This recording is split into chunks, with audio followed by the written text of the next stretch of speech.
श्री रामचरितमानस बालकांड अध्याय 5 संत असंत वंदना। श्री रामचरितमानस चैप्टर 5। अब मैं संत और असंत दोनों के चरणों की वंदना करता हूँ। दोनों ही दुख देने वाले हैं, परंतु उनमें कुछ अंतर कहा गया है। वह अंतर यह है कि एक संत तो बिछुड़ते समय प्राणहार लेते हैं और दूसरे असंत मिलते हैं तब दारुण दुख देते हैं। अर्थात संतों का बिछुड़ना मरने के समान दुखदायी होता है और असंतों का मिलना। दोनों संत और असंत जगत में एक साथ पैदा होते हैं, पर एक साथ पैदा होने वाले कमल और जोग की तरह उनके गुण अलग अलग होते हैं। कमल दर्शन और स्पर्श से सुख देता है, किंतु जोग शरीर का स्पर्श पाते ही रक्त चूसने लगती है। साधु अमृत के समान मृत्यु रूपी संसार से उबारने वाला और असाधु मदिरा के समान मोह, प्रमाद और जड़ता उत्पन्न करने वाला है। दोनों को उत्पन्न करने वाला जगत रूपी अगाध समुद्र एक ही है। शास्त्रों में समुद्र मंथन से ही अमृत और मदिरा दोनों की उत्पत्ति बताई गई है।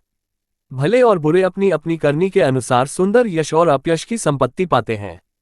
अमृत, चंद्रमा, गंगाजी और साधु एवं विष, अग्नि, कलियुग के पापों की नदी अर्थात कर्मनाशा और हिंसा करने वाला व्याध, इनके गुण अवगुण सब कोई जानते हैं, किंतु जिसे जो भाता है उसे वही अच्छा लगता है। भला भलाई ही ग्रहण करता है और नीच नीचता को ही ग्रहण किए रहता है। अमृत की सराहना अमर करने में होती है और विष की मारने में। दुष्टों के पापों और अवगुणों की और साधुओं के गुणों की कथाएं दोनों ही अपार और अथाह समुद्र हैं। इसी से कुछ गुण और दोषों का वर्णन किया गया है, क्योंकि बिना पहचाने उनका ग्रहण या त्याग नहीं हो सकता। भले बुरे सभी ब्रह्मा के पैदा किए हुए हैं, पर गुण और दोषों को विचार कर वेदों ने उनको अलग अलग कर दिया है। वेद, इतिहास और पुराण कहते हैं कि ब्रह्मा की यह सृष्टि गुण अवगुणों से सनी हुई है।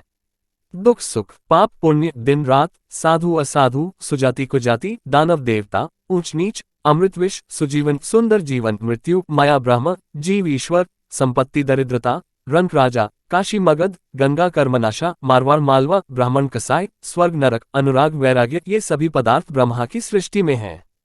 वेद शास्त्रों ने उनके गुण दोषों का विभाग कर दिया है। विधाता ने इस जड़ चेतन विश्व को गुण दोषमय रचा है, किंतु संत रूपी हंस दोष रूपी जल को छोड़कर गुण रूपी दूध को ही ग्रहण करते हैं। विधाता जब इस प्रकार का हंस का सा विवेक देते हैं, तब दोषों को छोड़कर मन गुणों में अनुरक्त होता है। काल स्वभाव और कर्म की प्रबलता से भले लोग साधु भी माया के वश में होकर कभी कभी भलाई से चूक जाते हैं। भगवान के भक्त जैसे उस चूक को सुधार लेते हैं और दुख दोषों को मिटाकर निर्मल यश देते हैं, वैसे ही दुष्ट भी कभी कभी उत्तम संग पाकर भलाई करते हैं, परंतु उनका कभी भंग न होने वाला मलिन स्वभाव नहीं मिटता। जो वेशधारी ठग हैं, उन्हें भी अच्छा साधु का सा वेश बनाए देखकर वेश के प्रताप से जगत पूछता है, परंतु एक न एक दिन वे छोड़ आ ही जाते हैं। अंत तक उनका कपट नहीं निभता, जैसे कालनेमी, रावण और राहु का हाल हुआ। बुरा वेश बना लेने पर भी साधु का सम्मान ही होता है, जैसे जगत में जाम्बवान और जी का हुआ।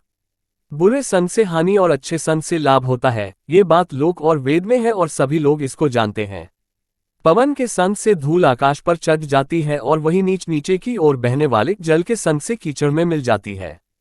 साधु के घर के तोता मैना राम राम सुमिरते हैं और असाधु के घर के तोता मैना गिन गिनकर गालियां देते हैं।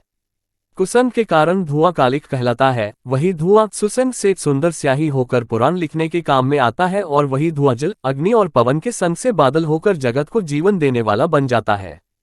ग्रह, औषधि, जल, वायु और वस्त्र ये सब भी कुसंग और सुसंग पाकर संसार में बुरे और भले पदार्थ हो जाते हैं। चतुर एवं विचारशील पुरुष ही इस बात को जान पाते हैं। महीने के दोनों पखवाड़ों में उजियाला और अंधेरा समान ही रहता है, परंतु विधाता ने इनके नाम में भेद कर दिया है। एक का नाम शुक्ल और दूसरे का नाम कृष्ण रख दिया। एक को चंद्रमा का बढ़ाने वाला और दूसरे को उसका घटाने वाला समझकर जगत ने एक को सुयश और दूसरे को अपयश दे दिया।